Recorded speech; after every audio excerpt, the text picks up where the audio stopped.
नमस्कार मित्रांनो, मी शिल्पा, तुमचे स्वागत आहे माझ्या यूट्यूब चॅनलवर। तर आज मी तुमच्यासाठी घेऊन आलेली आहे बुंदी रायत्याची रेसिपी। अगदी झटपट पटापट बनणारा हा रायता आज आपण तयार करणार आहोत आणि खायला अगदी चविष्ट, मस्त मसालेदार, छान खट्टा मिठा। तर सर्वात आधी मी इथे घट्ट दही घेऊन घेतलेलं आहे, बघू शकता। छान घट्ट असं आपल्याला फ्रेश दही घ्यायचं आहे आणि आता मी याला छानपैकी असं फेटून घेणार आहे। व्यवस्थित याला स्मूथ करून घ्यायचं आहे, फेटून त्यामध्ये दह्याच्या गाठी नाही राहिल्या पाहिजे, याचं लक्ष घ्यायचं आहे। तुम्ही आता याच्यामध्ये पातळ करायचं असेल तर थोडं पाणी सुद्धा घालू शकता। मला जास्त पातळ नाही करायचं आहे म्हणून मी दही असंच ठेवलेलं आहे, यामध्ये जास्त पाणी वगैरे काही घातलेलं नाही आहे।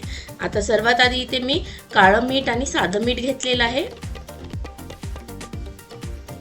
त्यानंतर आपण यामध्ये हलकंसं तिखट घालून घेऊ, काश्मीरी लाल मिरची घातली तरी चालेल। त्यानंतर जिरा पावडर आणि इथे मी आता घेतलेलं आहे दरदरीत करून, हलकंसं भाजून दरदरीत करून घेतलेलं जिरं, छान चव येते। आणि त्यानंतर चाट मसाला, बस एवढेच मसाल्यांमध्ये आपल्याला हा बुंदी रायता बनवून घ्यायचा आहे। जर तुम्हाला असं खट्टा मिठ्ठा जर यामध्ये फ्लेवर पाहिजे असेल तर तुम्ही पाऊण एक चम्मच यामध्ये साखर सुद्धा घालू शकता, नाही घातली तरी चालेल, पण साखर घातल्याने छान पुन्हा याला टेस्ट येईल। मी आता नाही घातलेली आहे।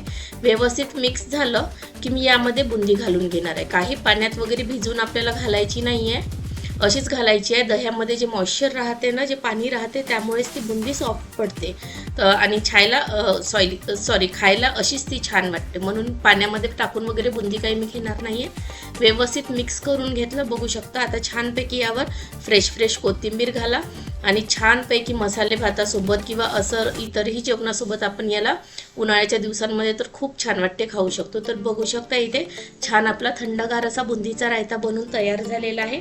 तुम्ही पण असा झटपट नक्की बनवून बघा आणि कसा झाला ते कमेंटमध्ये मला नक्की सांगा। तुमचा अमूल्य वेळ दिल्याबद्दल खूप खूप धन्यवाद।